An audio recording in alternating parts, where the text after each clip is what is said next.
स्वागत है आपका। आप देख रहे हैं देश दोपहर और मैं हूं आपके साथ प्रीति सिंह। नमस्कार, मैं हूं आपके साथ अंजलि आनंद। चलिए बुलेटिन की शुरुआत करेंगे। सबसे पहले बात करेंगे केरल में पीएम मोदी द्वारा भ्रष्टाचारियों की एक जगह जमा होने वाले बयान पर बिहार के मुख्यमंत्री नीतीश कुमार ने पलटवार किया है। उन्होंने कहा है कि बीजेपी तरह तरह के आरोप लगा रही है। मैंने कभी भी भ्रष्टाचार से समझौता नहीं किया, कभी भी हमने भ्रष्टाचारियों को बचाने का काम नहीं किया। साथ ही नीतीश कुमार ने झारखंड में चल रही गतिविधियों पर इशारे में कहा कि इधर उधर के राज्यों में क्या कुछ हो रहा है, इसके बारे में वो बताएं।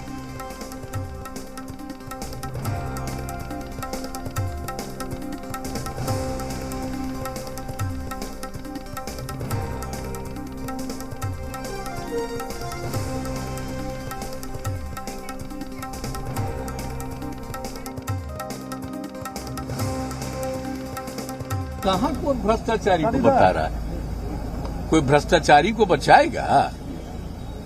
खुद ही सोचना चाहिए ना भ्रष्टाचारियों को बचाने का।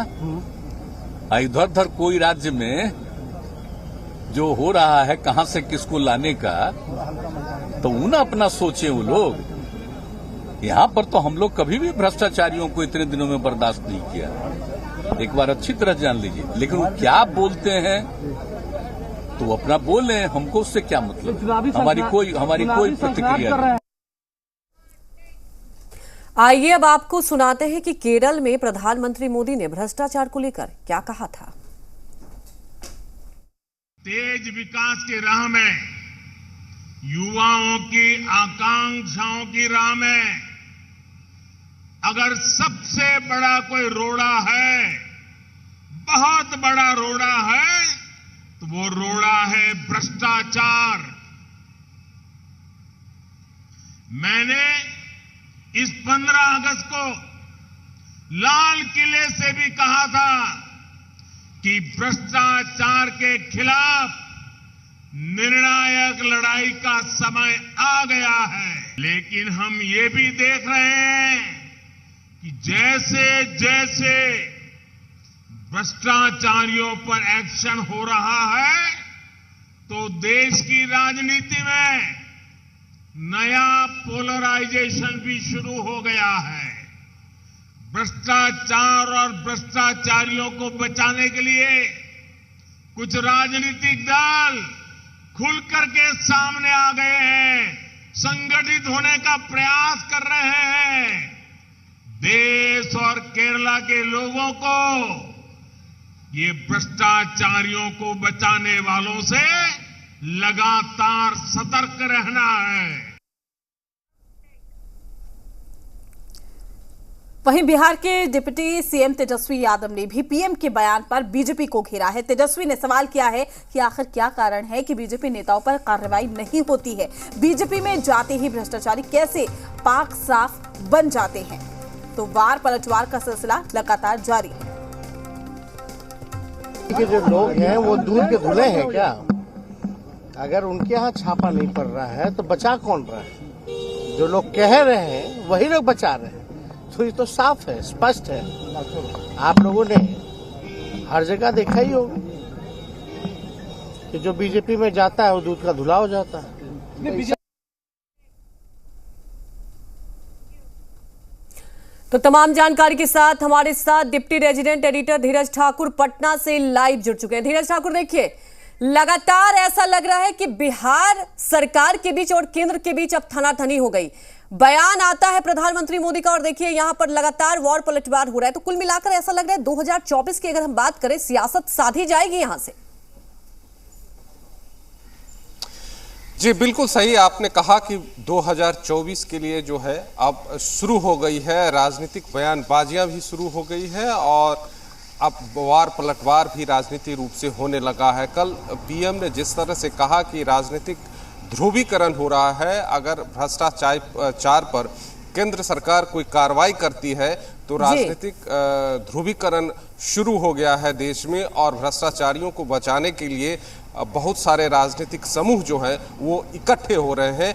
उसी के जवाब में आज सीएम नीतीश कुमार ने ये कहा कि बिहार में किसी भी भ्रष्टाचारियों को बख्शा नहीं जाता है, कोई भी भ्रष्टाचारी को छोड़ते नहीं हैं, बचाते नहीं हैं। और उन्होंने इशारों में ये भी कह दिया कि झारखंड में जो आजकल राजनीतिक सियासी हलचल है उसको लेकर के भी उन्होंने निशाना साधा कि अगल बगल के राज्य में देखिए कि क्या हो रहा है। तो सीधा सा ये जो आज नीतीश कुमार का बयान था, संदर्भ भी वही था, सवाल भी उसी को लेकर के पूछा गया था उनसे कि पीएम मोदी ने कहा है कि राजनीतिक ध्रुवीकरण हो रहा है, पॉलिटिकल पोलराइजेशन हो रहा है, हो गया है देश में भ्रष्टाचारियों को बचाने के लिए। तो ये एक उनका एक जवाब था। और इस आप सही कह रही हैं कि 2024 को लेकर के अब जो है धीरे धीरे तस्वीरें अब आने वाले दिन में और साफ होगी और बिहार एक केंद्र होगा। कहा जाता है कि बिहार राजनीतिक प्रयोगशाला माना जाता है और उस राजनीतिक प्रयोगशाला में भी हो सकता है कि उसकी शुरुआत यहीं से हो।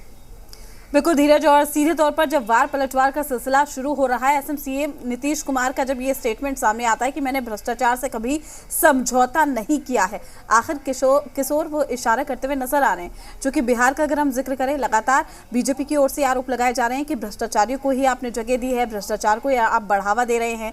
ऐसे में इस तरीके का स्टेटमेंट सियासी मायने क्या निकलते?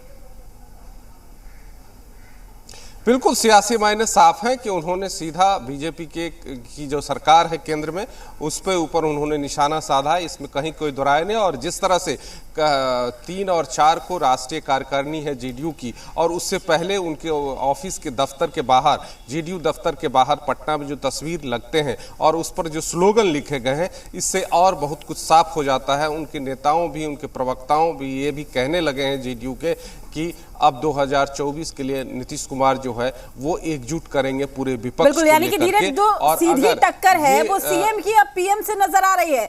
ये हम कह सकते हैं सीएम वर्सेस पीएम की लड़ाई अब शुरू हो चुकी है। देखिए, इस बात को लेकर के नीतीश कुमार हमेशा ये कहते रहे कि उम्मीदवार नहीं है पीएम को, लेकिन वो विपक्ष को जरूर एकजुट करेंगे। लेकिन आने वाले समय में जब विपक्षी दल एकजुट होते हैं और एक मंच पर अगर बैठते हैं तो उसमें क्या तय होता है ये देखना होगा। और इसका भी ध्यान आपको रखना होगा कि ममता बनर्जी जो बंगाल की मुख्यमंत्री हैं, कल उन्होंने आरएसएस की तारीफ की है, उन्होंने कहा है कि ये बुरी संस्था नहीं है। तो इन सब बातों को भी ध्यान रखना होगा, चूंकि देश की राजनीति है और देश की राजनीति 2024 आते आते बहुत सारी चीजें करवट लेगी। ये अभी बहुत दिलचस्प होने वाला है और बिहार की राजनीति और भी ज्यादा दिलचस्प होगा इसको लेकर के। बिल्कुल धीरज, सबसे बड़ी बात यही है, देखिए जो अभी आपने यहाँ पर पॉइंट उठाया यही तो महत्वपूर्ण बात है। क्या इतना आसान है इस रेस में अपने नाम पर मुहर लगाना? क्योंकि देखिए ममता बनर्जी भी हैं और सवाल उठता है कि क्या आम आदमी पार्टी केजरीवाल समर्थन करेंगे? क्योंकि देखिए महत्वाकांक्षा सबकी है और कई बार ये एक्सपेरिमेंट हुआ है, सफल नहीं हो पाए। लेकिन इन सब के बीच ये तो तय है, जैसे हम लगातार जिक्र करें, अगर बिहार की धरती की बात की जाए, एक्सपेरिमेंट होते रहता है। जेपी आंदोलन से लेकर आपने देखा कई आंदोलन हुआ। एक आप समझते हैं कि वहां पर राजनीति की बात की जाए तो आप देख सकते हैं कि यहां पर 2024 को लेकर लगातार आप देख रहे हैं कि रणनीति बनाई जा रही है। लेकिन इन सब के बीच तेजस्वी यादव सीधे तौर पर आप देखते हैं, आप सीबीआई ईडी की बात को लेकर हमला कर रहे हैं और बार बार ये कहा जाता है कि क्या सिर्फ दागी नेता दूसरे पार्टी में है, बीजेपी में नहीं है, इसे लेकर हमला बोला है।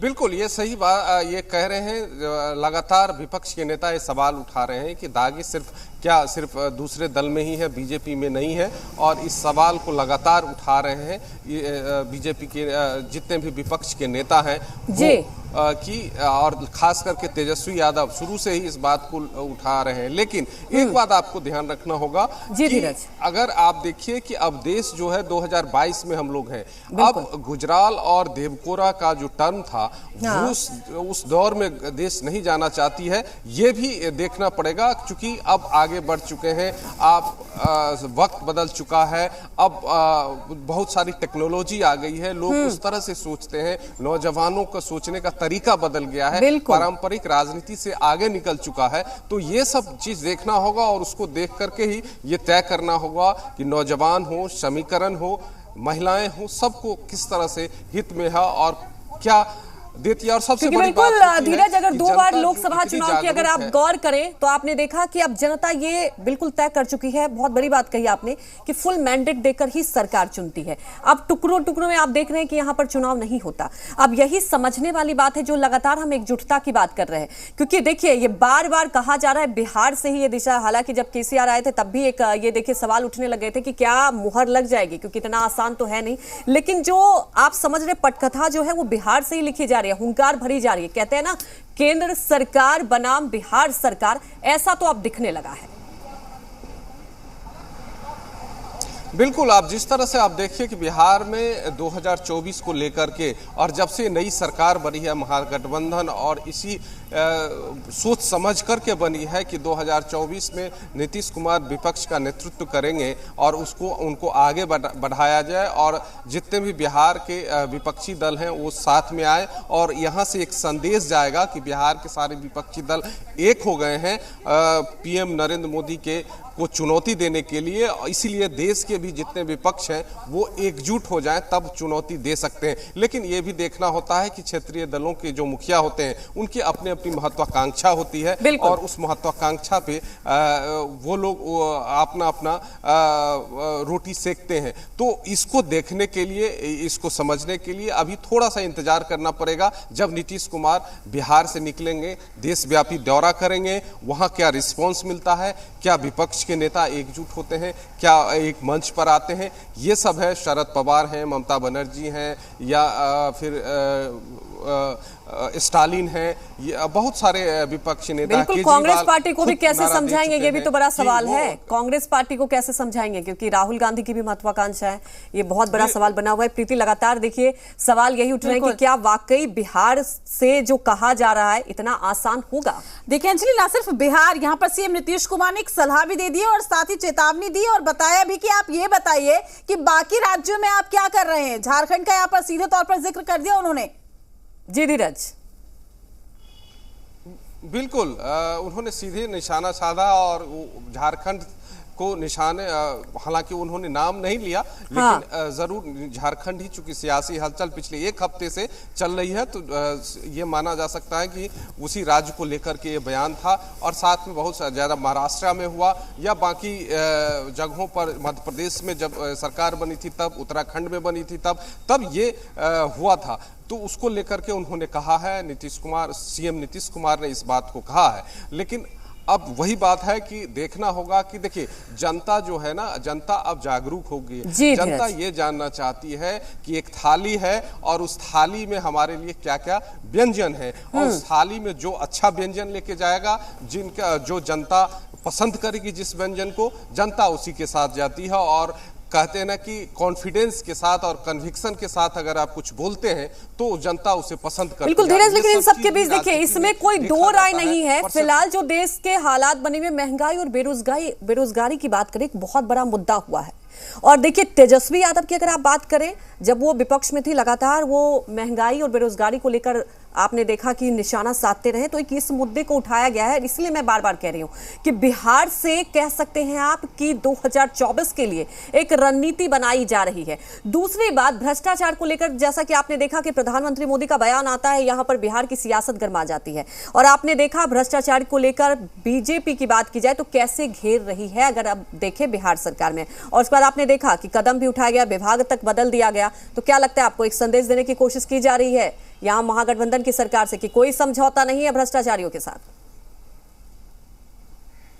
बिल्कुल, कल जिस तरह से कार्रवाई हुई, इस्तीफा देना पड़ा कार्तिकेय कुमार को, ये पूरा संदेश था कि किसी तरह से कोई समझौता नहीं है। और देश में भी एक संदेश देने की कोशिश है कि नीतीश कुमार भ्रष्टाचारियों से समझौता नहीं करते हैं। और साथ में जो विपक्षी दल लामबंद हुए हैं बिहार में, वहां से भी एक संदेश देने की कोशिश है। जो आप कह रही हैं कि 2024 के लिए क्या संदेश है बिहार के लिए, क्या बिहार से ही शुरू होगा, तो वो भी एक संदेश देने की कोशिश है, ताकि ये संदेश पूरे देश में जाए कि बिहार के जितने भी सभी दल हैं एकजुट हो गए हैं और बीजेपी के मुकाबला। बिल्कुल, अब देखने वाली बात है धीरज, और सियासत में कितने रंग अभी देखने को मिलेंगे, क्योंकि अभी तो अब देखिए चुनाव है।